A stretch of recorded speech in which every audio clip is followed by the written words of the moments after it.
Nostra Pro haiba app ase India gi T20 cricket sananaba app ne sida yaure mega leaderboards monster contest lowest entry fees tournament highest contest money games mayam su yaure aduga sida natana adomna fantasy sport mayam sanage harabasu sigi app si manungda sangaga adum sanaba yagani aduga mayamna sigi app si adum sizinaraga active oraga lebi taragadi loyalty point phangani aduga sida natana 5 level loyalty point system su lay aduga sida phangokpa points ina adomna iPhone 12 Pro Max PS5 sida natana atopa pot mayam su layba yai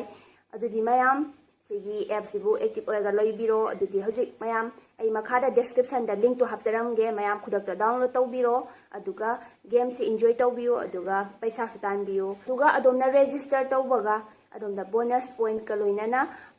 gift su phangani mayam Tunghanbi ne se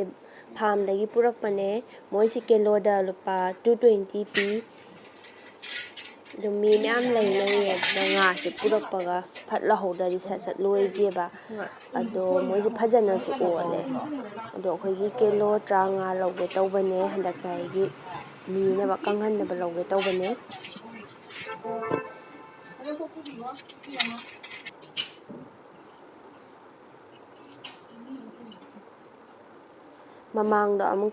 mamangda hana mau lidri Tunghanbi si ko handak chahi na ahanbane lidoi si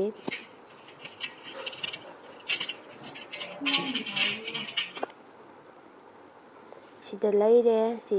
masai kay kaloin kaktatle mabuk lawthokdri si hojik mabuk lawthokpa loire ado cham thoani makudi khetloi horen maida lawdawni na aduga si sengna cham thoaga hojik maida mok lawdoine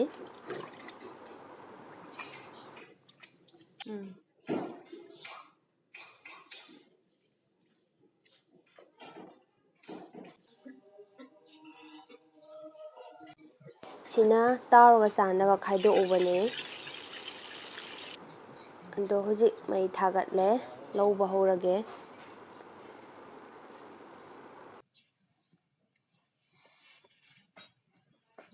akhoi iche ahan chu lae aduga imaga akhoi hum taraga lawdoine nga se mai se yam kanna ju chaanba yadeba thuna kasilleba ko aduna chang amada thadradi yade ado nga se thau su yam thoe marek yam thoe na nga se di haurani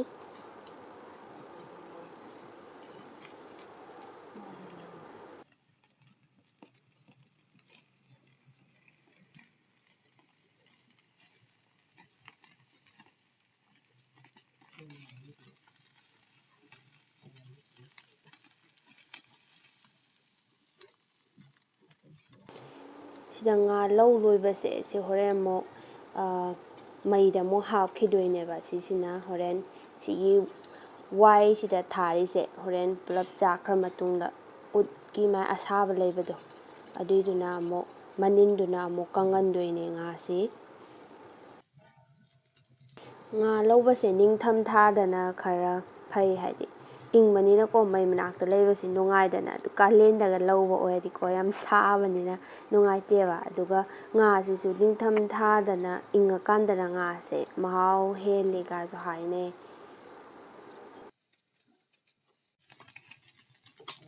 nga se mairo khidang henjinba su yaure sida musin mujinba yaure se ado khidang nga se khidang ngangjilap tawbai chang lei se china chap chai pula process to loira kanda side mo haidi wai rai tharaga mo yai gi doine de mo nungsa da so mo phau doine na ko pulap to tawra kanda khara musin gi base sina mairo khidang henjille ana khidang nganglap tawbase asi chang khakta lawbana chap chai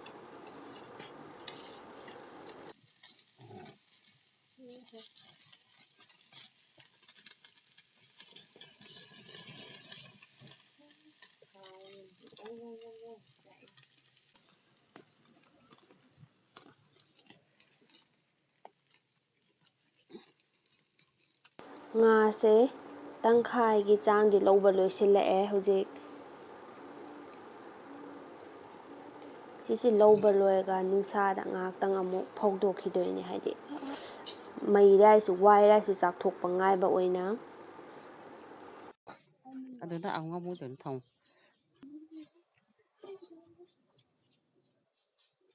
ꯍꯧꯖꯤꯛꯁꯤ ꯑꯃꯨꯛ ꯃꯩꯗ ꯑꯃꯨꯛ ꯍꯥꯞꯄꯒꯦ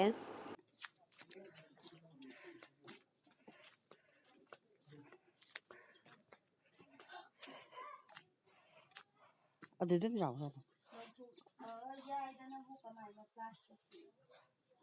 ꯑꯗꯨꯝ ꯑꯃꯗ ꯂꯧꯊꯣꯛꯎ ꯌꯥꯕꯅꯦꯕ ꯍꯥ ꯑꯁꯣꯝꯗꯪ ꯅꯨꯡꯁꯤꯠ ꯂꯥꯛꯐꯝꯗꯨꯗ ꯏꯔꯦꯟꯖꯅ ꯀꯩꯅꯣ ꯊꯝꯃꯣ ꯁꯣꯝ ꯆꯠꯁꯤꯜꯂꯛꯎ ꯈꯔ ꯌꯥꯝꯅ ꯈꯔ ꯍꯣꯜꯂꯣ ꯅꯨꯡꯁꯤꯠ ꯂꯥꯛꯐꯝꯗ ꯃꯆꯤꯟꯗꯣ ꯍꯣ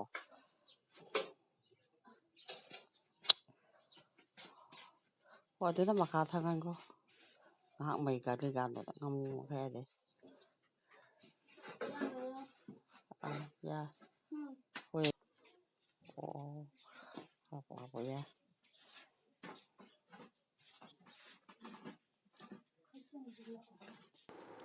ꯆꯩ ꯍꯥꯞꯄ ꯑꯃꯨꯛ ꯀꯥꯎꯔꯦ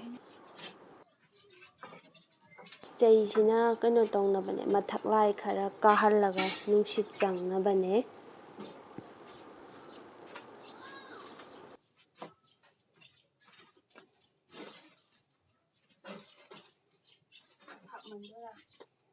ꯌꯥ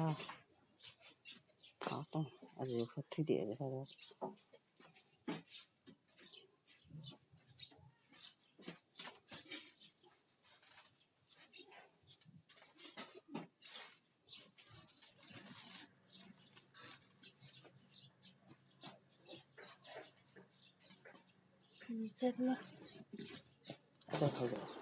ꯉꯥꯁꯦ ꯃꯊꯛꯁꯦ ꯐꯖꯅ ꯀꯨꯞꯄ ꯊꯝꯗ꯭ꯔꯗꯤ ꯌꯥꯗꯦꯕ ꯍꯧꯗꯣꯡ ꯍꯦꯛꯇ ꯉꯥ ꯃꯅꯝ ꯇꯥꯔꯗꯩꯗꯤ ꯍꯧꯗꯣꯡ ꯑꯗꯨꯝ ꯂꯥꯛꯑꯅꯤ ꯑꯗꯨꯅ ꯁꯤ ꯅꯥꯀꯟꯗ ꯍꯣꯔꯤꯁꯦ ꯁꯤꯁꯨ ꯄꯨꯂꯞ ꯍꯥꯏꯗꯤ ꯃꯦꯟꯁꯤꯜꯂꯒ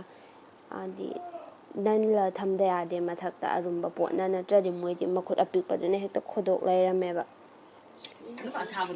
ꯁꯤꯗ ꯂꯩꯔꯦ ꯉꯥꯁꯦ ꯐꯅꯌꯥꯝꯗꯤ ꯀꯪꯁꯤꯜꯂꯦ ꯑꯗꯣ ꯉꯥꯁꯦ ꯃꯩꯗ ꯊꯝꯕꯁꯦ ꯑꯗꯨꯝ ꯃꯤꯅꯤꯠ ꯍꯥꯏꯗꯤ 10 ꯑꯣꯏꯔꯁꯨ 30 ꯑꯣꯏꯔꯁꯨ ꯂꯩꯔ ꯂꯩꯔꯒ ꯑꯗꯨꯝ ꯑꯣꯟꯗꯣꯏꯅꯦ ꯅꯥꯀꯟꯁꯦ ꯅꯠꯇ꯭ꯔꯗꯤ ꯅꯥꯀꯟ ꯑꯃꯠꯇꯗ ꯊꯝꯃꯗꯤ ꯀꯥꯁꯤꯜꯂꯦꯕꯀꯣ ꯑꯗꯨꯝ ꯃꯈꯥꯒꯤ ꯋꯥꯏꯒꯤ ꯎꯠ ꯑꯆꯥꯛꯄꯔꯥꯏꯁꯨ ꯑꯗꯨꯝ ꯃꯩꯔꯥꯏ ꯑꯗꯨꯝ ꯁꯥꯏꯌꯦꯕꯀꯣ ꯑꯗꯨꯅ ꯇꯣꯏꯅ ꯑꯣꯟꯗ꯭ꯔꯗꯤ ꯌꯥꯗꯦ ꯉꯁꯤ ꯅꯨꯃꯤꯠ 2 ꯁꯨꯕꯅꯦ ꯑꯗꯣ ꯍꯧꯖꯤꯛ ꯏꯃꯥꯅ ꯃꯩ ꯊꯥꯒꯠꯈꯔꯦ ꯑꯗꯣ ꯋꯥꯏ ꯆꯥꯛꯄ ꯂꯣꯏꯗ꯭ꯔꯤꯉꯩꯁꯤꯗ ꯅꯨꯡꯁꯥꯗ ꯉꯥꯏꯍꯥꯛꯇꯪ ꯐꯧꯒꯦ ꯇꯧꯕꯅꯦ ꯑꯗꯣ ꯉꯥꯁꯦ ꯑꯗꯨꯝ ꯈꯨꯠꯅ ꯑꯗꯨꯝ ꯃꯦꯠꯂ ꯌꯦꯡꯀꯥꯟꯗ ꯈꯔ ꯄꯦꯠꯄꯗꯣ ꯑꯗꯨꯅ ꯑꯃꯨꯛ ꯉꯁꯤ ꯃꯈꯥꯔꯣꯝꯗ ꯊꯪꯉꯒ ꯑꯃꯨꯛ ꯍꯥꯟꯅ ꯍꯥꯞꯇꯣꯏꯅꯦ ꯉꯥꯁꯦ ꯑꯗꯨꯅ ꯍꯥꯏꯗꯤ ꯃꯦꯠꯂ ꯃꯦꯠꯂ ꯌꯦꯡꯉꯒ ꯍꯥꯞꯇ꯭ꯔꯗꯤ ꯌꯥꯗꯦꯕ ꯅꯥꯀꯟ ꯑꯅꯤꯃꯛꯇꯨ ꯄꯨꯂꯞ ꯃꯨꯟꯕ ꯃꯥꯟꯅꯅꯕ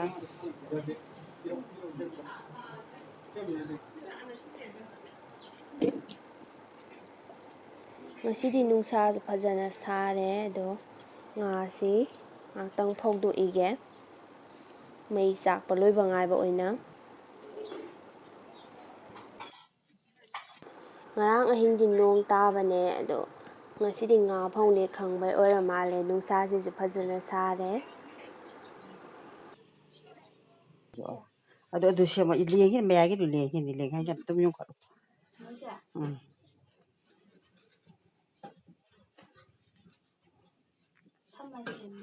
ꯍꯣꯏ ꯊꯝꯃꯣ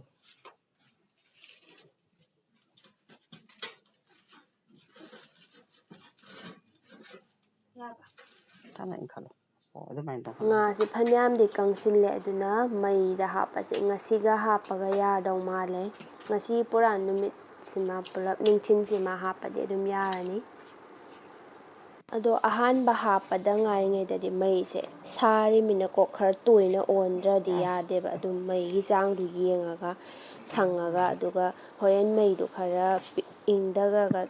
ꯍꯥꯏꯗꯤ ꯃꯩ ꯈꯔ ꯁꯤꯊꯈ꯭ꯔꯗꯩꯕꯨꯗꯤ ꯑꯗꯨꯝ ꯈꯔ ꯂꯟꯅ ꯑꯣꯜꯂꯁꯨ ꯌꯥꯏꯑꯦ ꯈꯔ ꯈꯔ ꯉꯥꯡꯁꯤꯟꯕ ꯌꯥꯎꯔꯤꯁꯦ ꯃꯩꯔꯣꯛ ꯈꯔ ꯍꯦꯟꯖꯤꯟꯈꯤꯕꯩꯅꯦ ꯑꯗꯨꯅ ꯈꯔ ꯇꯣꯏꯅ ꯑꯣꯟꯗ꯭ꯔꯗꯤ ꯌꯥꯗꯦ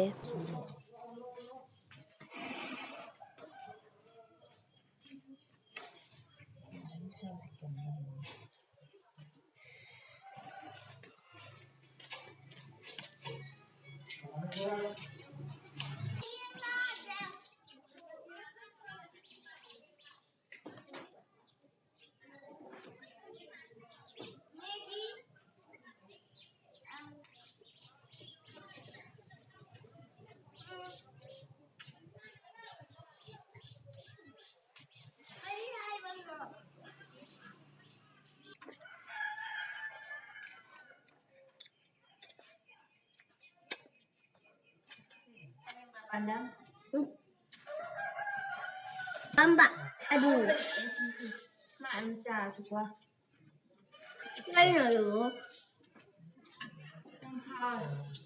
Ngasi marek yam thokpanina mahaudi phajana leire. Phajanasu kange hayengdai nungsada phauba yarani.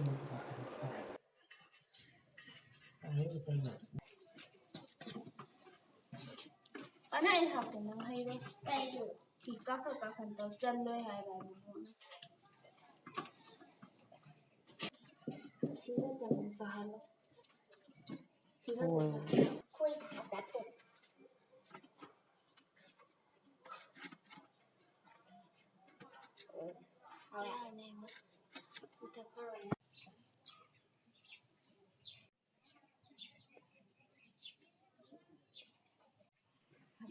Ngase imana nungsada phaudokhre numit nini humni phawadi yarani nungsada adum.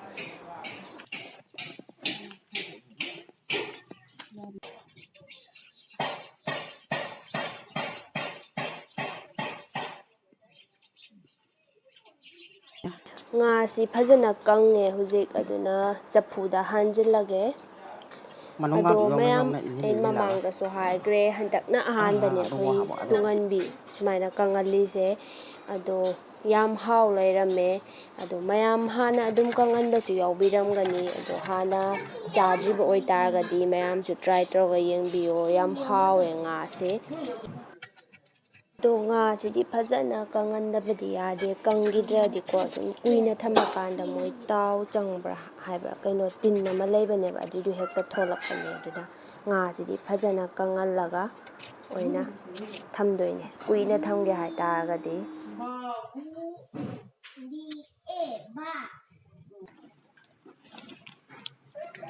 Yan thamjan yani mai amu phai dok phajin dong ne o yan phai don che kizila lo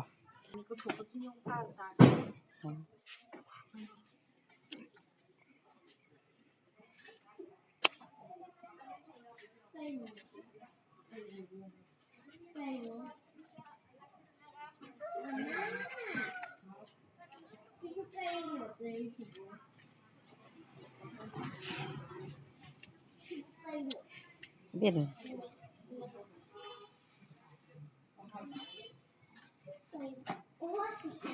adudi mayam mathanggi video da mok thengnarase ngasigidi video se swaida loisinjarage